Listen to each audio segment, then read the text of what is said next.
Maslow's hierarchy of needs is closely intertwined with the significance of culture in schools and in individual classrooms. This theory of psychological health states that there are 5 basic human needs: physiological, safety, love and belonging, esteem, and self-actualization.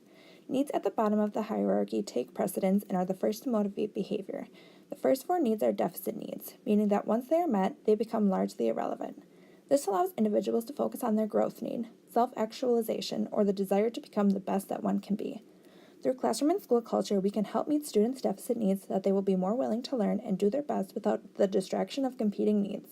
This just underscores the importance of understanding culture as a teacher and being aware of how culture is created. For example, Culture Recharged lists creating a safe, welcoming, and exciting learning environment as an important aspect of culture. If a teacher works to create this for his or her students, he or she will fulfill some of the students' safety needs, love and belongingness needs, and possibly even some physiological needs. One of the ways that I have seen this at Longfellow has been the genuine effort I have observed teachers put forth to get to know their students as people and not just nameless faces in the classroom. Esteem and self-actualization needs met by doing what it takes to ensure that all students work through any challenges to achieve mastery, another critical facet of culture. Students are encouraged to have a growth mindset to help them realize that mistakes and failure should not be discouraging. They are opportunities to learn. Making sure students know that they are seen and heard, respected, and valued is an essential part of helping students to feel comfortable enough in the classroom to take risks and satisfy their need for love and belongingness as well as self-esteem. I've seen this displayed at Longfellow through the efforts made to showcase student work and demonstrate that what they create has value. The more of students' needs that we can meet through a positive classroom and school culture, the more students will be able to focus their motivation on learning and doing their best.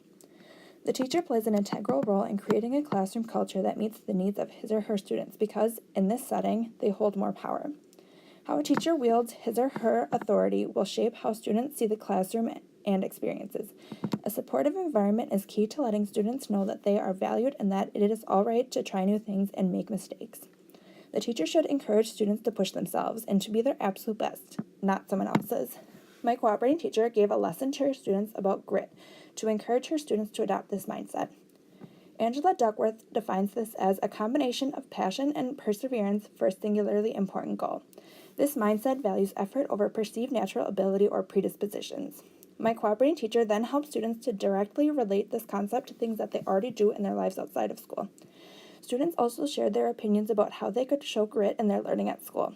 The amount of control that a teacher allows students to have in a classroom also contributes to the culture.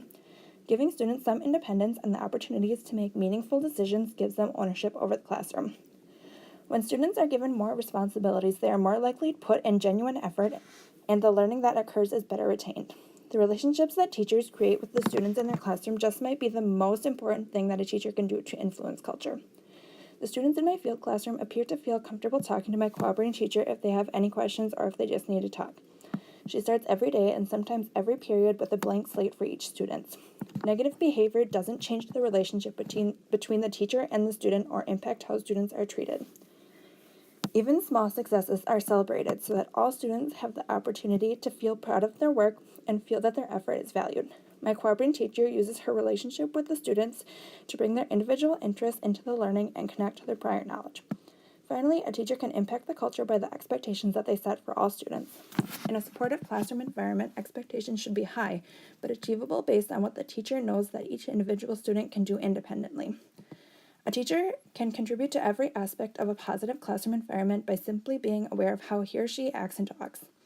Meeting these cultural expectations helps students to meet their most essential needs so that they may strive to do their best that they possibly can.